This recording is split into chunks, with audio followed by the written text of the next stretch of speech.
Hey guys, hari ni nak buat roti pizza. Okey lah, nak tengok movie ke? Boleh makan sambil tengok movie kan? Alright, jom kita start. So bahan dia kita tak perlu banyak pun. Just pegang roti, daging cincang, sausage and cheese. Tak kisah cheese apa. Dan juga sayur campur. Masukkan bawang putih, bawang merah, daging cincang.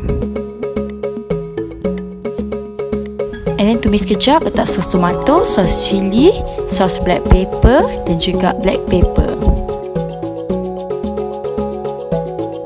Nak pedas juga boleh letak chili flakes. Letakkan sayur campur. Alright, see dia punya inti dah siap. Now kita masak roti atas dapur dan letak inti dia. Lepas tu letaklah cheese dan sausage. Ikut suka nak letak apa. Okay, dan tutup. Alright, pizza roti done. Sedap ni kalau makan dengan sos. Memang yummy. Okay guys, selamat mencuba.